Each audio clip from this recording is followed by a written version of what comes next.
to the Restaurant Operator Podcast. I'm Mandy Detwiler, editor of Pizza Marketplace and QSRweb, and I'm here today with Jim Nusbaum, CEO of Barry's Bagels. Jim, thanks for being with us today. Thanks so much for having me, Mandy. I really appreciate you having me on the show today. Well, why don't you tell us the origin story of Barry's Bagels? How did the brand get its start? Sure. So, 1972, a 21-year-old guy named Barry Greenblatt relocated from Detroit, Michigan to Toledo, Ohio. He had been a kind of apprentice at a bagel shop in Detroit. Opened up his own store in 1972, which is our original location, which is where I was this morning. It's still there, 53 years old. And our brand was born. And from 1972 till 2015, we were kind of a family-owned neighborhood kind of restaurant group. We had 4 stores in the Toledo area and 1 in Ann Arbor, Michigan, which is about 45 minutes north of us.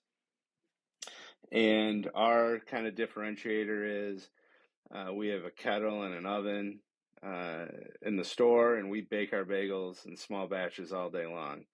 So they're always fresh. They're usually quite often warm, no preservatives. And we then decided to franchise, and that's when I came on board for my second stint with the brand.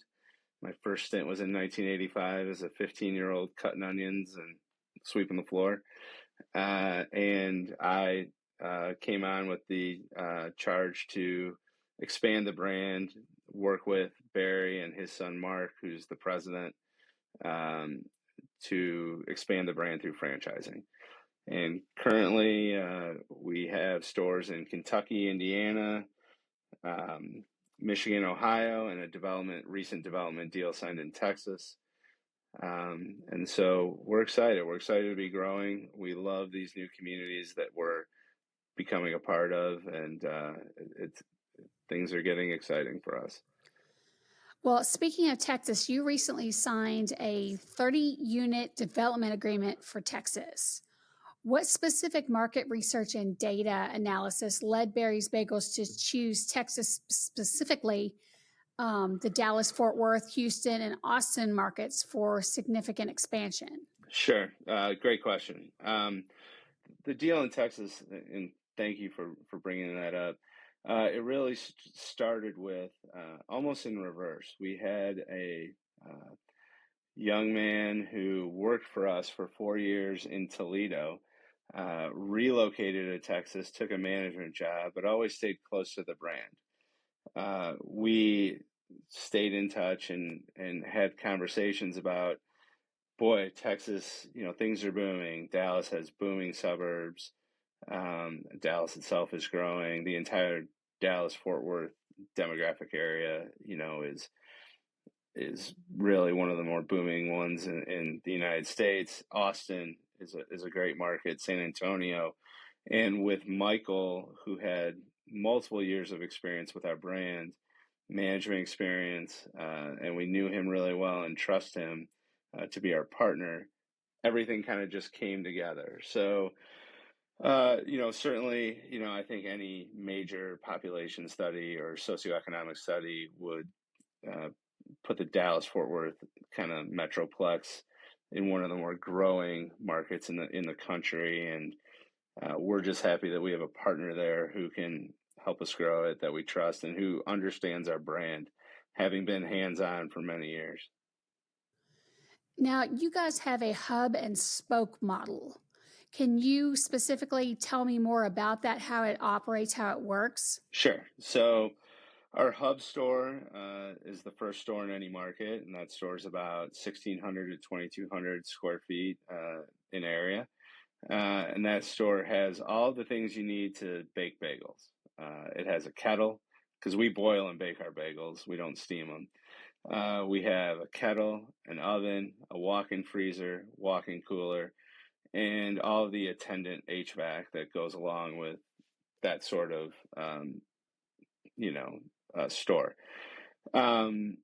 So that store is kind of, and obviously we call it a hub, and it's sort of a quasi-commissary then for our spoke locations, which don't bake the bagels on site. We deliver the bagels throughout the day, some between 2 and 4 times a day from the hub store to the spoke locations. And the reason we do that is to be sensitive to the capital expenditures of a franchisee. A hub location, when you start getting into HVAC and the equipment needed to build out a hub location, that can be an expensive proposition. But spoke locations, which need no HVAC, no walk-in cooler, no walk-in freezer, can be built for a fraction of the cost of a hub location.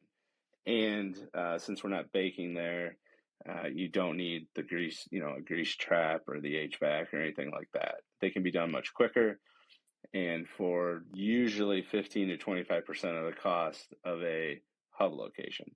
So our hubs can support themselves and 2 to 3 spokes, and that way the capital expenses of our franchisees are moderated by having these much less expensive spokes being served by one hub throughout the day. Given that this Texas expansion is the largest franchise deal in the brand's history, Yep. what operational and logistical preparations are you guys taking to make sure that there's a smooth and successful rollout of 30 units in Texas? What are you doing to smooth the way? Yeah, great question. So right now we're kind of getting ready to get ready because we're in site selection in Texas right now.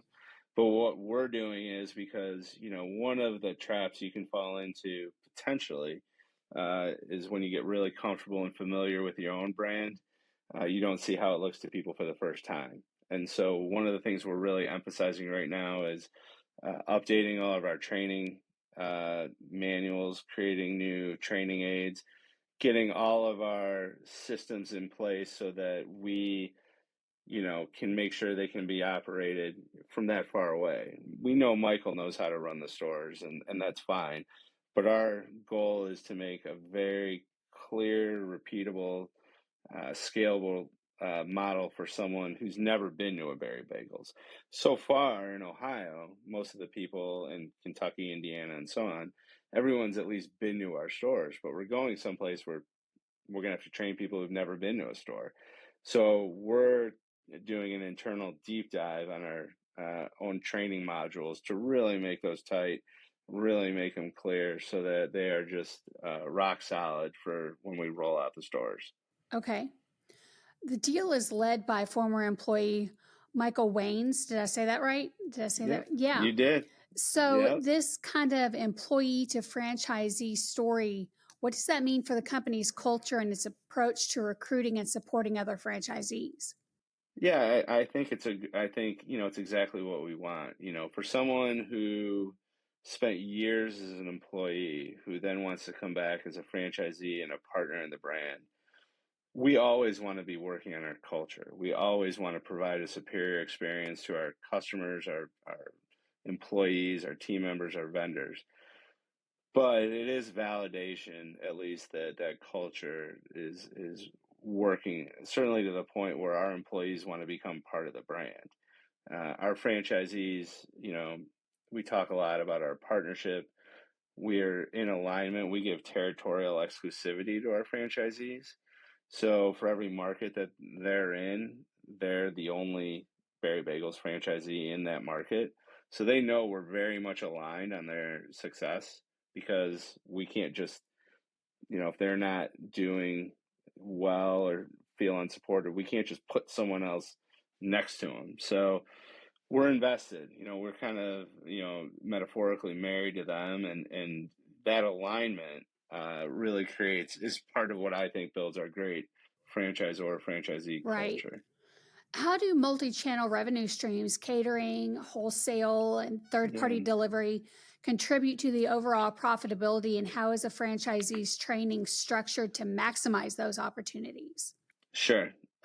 So the way I describe it is kind of revenue within the four walls and revenue outside the four walls. So, inside the four walls are your sort of typical, retail. Somebody comes in and buys a sandwich and we ring them out and, there they go. And third party delivery, maybe the same way because a dasher or somebody like that is picking up the food. But catering, we do we put a heavy emphasis on offering sandwich trays, deli trays, and a big box lunch segment to schools, sports teams, and for life cycle events like baptisms or confirmations. I'll do funerals. We also do a significant business with drug reps. So we're trying to provide, our job is to make those people's lives easier outside, like for their tailgates or their funeral, so they can focus on, whatever they're doing at the time. Obviously, for a funeral, they want to focus on grieving. For a drug rep, they want to focus on selling their medicine. Um, and, so part of our training is, how do you describe our catering? How do you describe our trays? How do you talk about the box lunches, which a lot of sports teams use, high school teams use, like after school and before sporting events? A lot of sporting events don't take place till 4:30 or 5. School gets out at 2. They want to eat. And so we provide order forms and things like that. So sports teams, bands, esports, dance teams, can be fed in between. And that's part of the training is, hey, all you have exclusive rights to this territory. So all the folks on your map are, people we can try to build bridges with and have become our customers. So we try to teach them how to serve them. Wholesale, our definition of wholesale is fresh bagels baked daily and delivered for resale or consumption. So what that means is every day from our stores, our franchisees will take dozens of dozens or sometimes hundreds of dozens, in the case of one of our corporate stores, to universities, dorms, hospital systems, places that want to serve food but don't want to make it. We'll do it for them. We'll bring them fresh bagels so that their customers or their patients or their students will have a great eating experience. What makes Barry's Bagels stand out in a competitive landscape of fast casuals? Because we are seeing fast casual, the market just booming right now. So how are you guys really kind of standing out?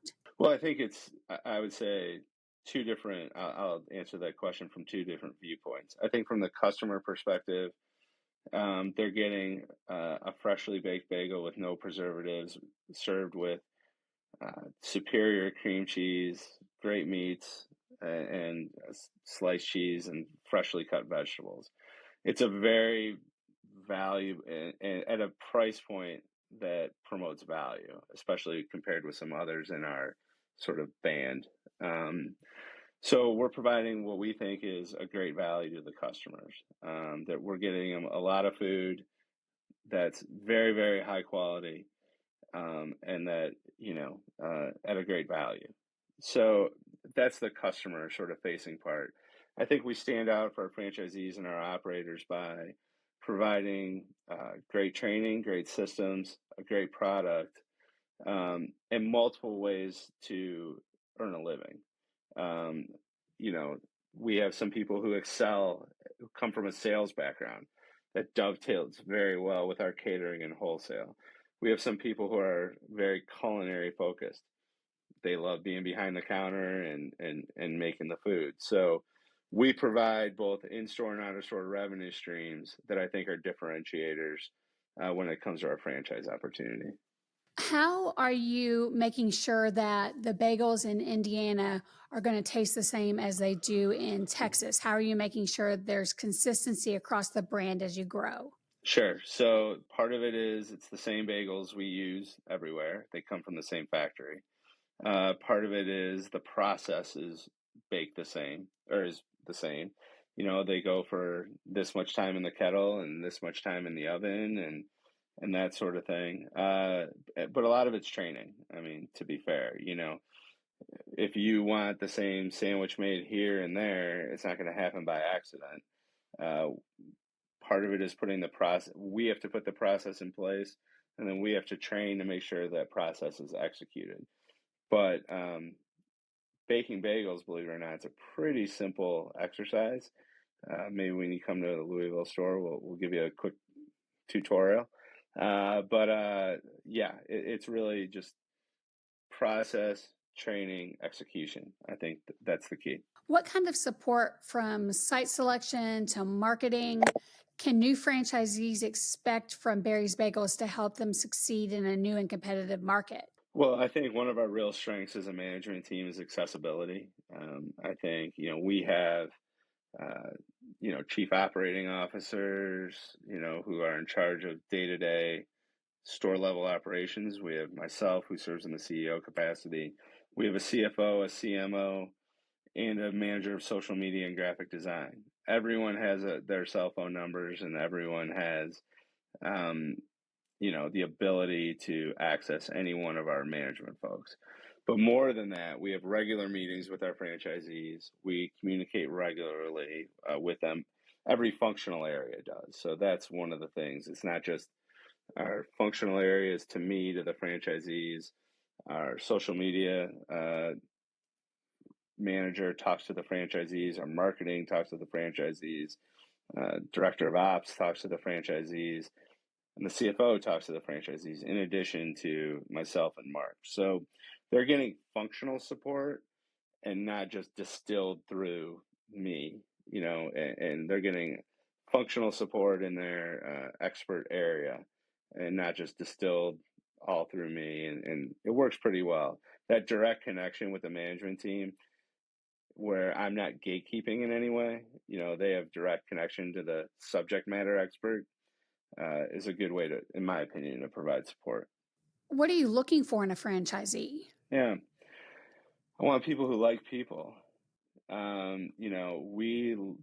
We serve, and again, I know, servant leadership's obviously a big management technique and or philosophy, and I think we try to live that way. We serve the customers very obviously. I also view it that we serve the employee, our fellow team members and vendors and everybody like that. With that said, if you like people, that's most of it. Second part of it is you gotta like the brand. You gotta like our food. I always make people come try food, this and that. Um, if you're shy, there's nothing wrong with that as a human being, obviously. But this might not be a great fit for you. We want you to walk into places with a dozen bagels and, get to meet people, be the face of our brand in your community. And again, nothing wrong with being shy or an introvert, but again, there's jobs that are probably better fits. So what we're looking for is not necessarily food service experience. We can teach that. I think it's more that inherent ability to communicate with people, to make connections, and to work hard. If you can do those things, we can teach you the food business. Everyone who works at Barry's at some point didn't work at Barry's. So we can train you, but I can't train you to be nice, probably. And I can't train you to be warm. I can't train you to be authentic. Authenticity is a big thing. So, those are the things that we look for.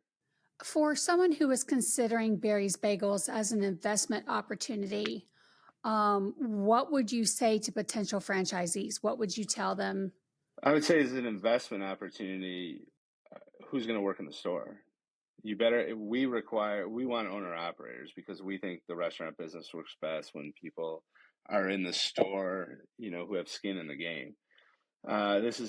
We don't want to work with people who just, want to run this remotely or passively or things like that, especially because we give the exclusivity, then the market's spent.